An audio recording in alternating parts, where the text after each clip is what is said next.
causou espanto, sem entrar aqui no mérito, tá, gente? Não vou entrar no mérito da discussão específica da Venezuela, do Maduro, o que aconteceu nas eleições ou não, mas assim, tudo isso tinha que ser tratado antes, muito antes, não podia ter deixado de chegar nesse ponto. E por que eu digo isso? Porque uma crise na Venezuela e a possibilidade de um conflito civil, se a tensão continuar, ela é grande, porque a Rússia, ainda mais agora, depois dessa incursão em Kursk pela Ucrânia, os russos nunca vão abrir mão do Maduro. Um conflito aqui vai trazer consequências gravíssimas para o nosso país. E vocês sabem melhor do que eu, porque vocês estão acompanhando isso, nós já estamos preocupados com isso e já estamos transferindo equipamento militar para a fronteira. Isso já é uma leitura de que há um risco de um conflito que vá sobrecarregar todo o norte do país em termos de refugiados. Nós já temos a presença de venezuelanos por conta das crises, e veja bem, não são só crises econômicas. Nós temos uma crise econômica causada por sanções. Isso é um fato. Agora, a situação piorou muito a partir de 19. O que houve em 19? Teve um camarada lá que se declarou presidente e foi reconhecido pelos Estados Unidos, inclusive pelo governo anterior do Brasil, o Guaidó. E depois de um tempo isso não deu em nada, esse camarada sumiu do mapa. Mas aquilo transformou a situação na Venezuela em uma situação tão instável que o fluxo de migrantes e refugiados aumentou. Não tanto quanto para a Colômbia, mas aumentou bastante para o Brasil. Nós tivemos a passagem de quase 800 mil pessoas da Venezuela que vieram, muitas, acho 400, 300 mil ficaram com pedido de refúgio, outras voltaram ou foram para outros países da região, mas isso causa uma certa instabilidade. E vê bem, se determinados grupos políticos dentro do Brasil utilizarem a presença de venezuelanos para fazer uma guerra política de esquerda versus direita, e falarem, vê o Maduro da esquerda e os venezuelanos vindo aqui e tudo mais, nós vamos ter um sentimento nós vamos alimentar um sentimento de extrema direita no Brasil. Que é uma coisa que é totalmente contraproducente, eu acredito, aos interesses políticos, inclusive do governo atual, que é um governo que se identifica com a esquerda. Então, essa situação tinha que ter sido tratada de outra forma antes. Agora, eu não sei realmente como vai ser feito esse processo. Porque até o México, que estava negociando com o Brasil, já pulou fora. É Colômbia, é Brasil, começaram a aventar a possibilidade de uma nova eleição, que tanto a oposição quanto o governo rechaçaram também. E os Estados Unidos, uma hora o presidente fala com o Lula e diz que concorda com o Lula, outra hora o secretário de Estado fala que reconhece a vitória da oposição. Numa situação horrível para o Brasil. Não sei como se vai sair disso. Agora, eu suspeito, isso eu venho dizendo há bastante tempo, suspeito que a saída teria que ter sido pensada anteriormente com a participação ativa da Rússia e da China, também dos Estados Unidos, também dos países da região, mas Rússia e China têm que participar disso. Agora, eu acho que é um veto essa participação. E esse veto deve vir de onde? Então, aí vem um outro ponto que tem a ver com o que vocês estavam falando sobre a Avibras, né? Me chamou muita atenção isso. Porque enquanto estava para ser vendida para uma companhia da Austrália, que é uma peça-chave para a política norte-americana de contenção da China, não havia nada. Ah, tá bom, tá ótimo. Quando não deu certo a negociação e se pensou em vender para uma empresa chinesa, aí o próprio presidente Lula, pelo que a imprensa está dizendo, entrou na jogada e falou, não, então pera lá, vamos vender, vamos vender essa na jogada, vamos vender aqui para o Brasil. Isso é uma outra coisa. Imagina como é que os chineses recebem isso. Sabendo que a Austrália poderia e a China não poderia.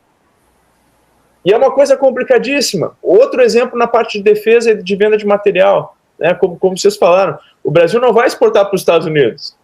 O Brasil vai exportar para outros mercados. Sabe o que o Brasil vai fazer? Os Estados Unidos vai comprar. E sabe o que facilita a compra do Brasil de armamento norte-americano? O status de membro extra-OTAN, status de membro privilegiado extra-OTAN, a aliança que o Bolsonaro e o Trump firmaram em 2019. Isso dá garantias de que o Brasil pode comprar, e é uma das formas que os americanos pensaram depois do fim da Guerra Fria de vender o seu armamento, quando não tinha mais a iminência de um conflito na Europa, criar essas parcerias extra-europeias com parceiros privilegiados, prioritários. Aqui na América do Sul é Brasil, e Argentina. Eu acho que a Colômbia está já num nível maior, que é um parceiro global da OTAN. Isso foi firmado em 2019. Pergunta se o governo atual reviu essa postura. Não. E volta e meia, o que nós vemos? O Brasil falando que, como está difícil a negociação lá dos Gripen para receber e tudo mais, de repente a gente vai comprar uns F-15 dos Estados Unidos. Não é isso que aparece volta e meia na imprensa? A América Latina está virando um depósito de avião, um ferro velho. A Argentina comprou um lote de F-16 velhíssimo. A Argentina, um país que no governo Perón foi o primeiro país da América Latina a fabricar aviões a jato, hoje está comprando avião velho. Isso aqui está virando, na verdade, um depósito sucata do FMS americano, né? Desculpa. Exato, F-15 ou F-16. Foi F-16 aqui no Brasil também que estavam falando. Não faz, os dois são aviões já velhos, né? Aviões velhos, tecnologias ultrapassadas e que geram, o que é pior, o que não é falado, é que essas vendas de aviões, elas geram uma dependência logística terrível para o Brasil, para os negociantes americanos, terrível, porque você fica dependente de tudo precisa vir da América para o Brasil. É terrível essa dependência, além de matar a indústria de defesa nacional, né? E aí, se a gente pensar, por exemplo, que a Rússia estava... Bom, sim, mas se a Rússia tem abertura para trocar tecnologia com o Brasil em armamento, como é que a gente faz? Como é que a gente justifica essa nossa opção pelos Estados Unidos? E isso para mim, é uma questão que continua inalterada do governo Bolsonaro para o governo Lula. Embora haja uma retórica não tão próxima dos Estados Unidos, principalmente quando o Lula fala que não gostaria que o Trump vencesse, mas a proximidade do Partido dos Trabalhadores com o Partido Democrata nos Estados Unidos é muito forte, há muita afinidade.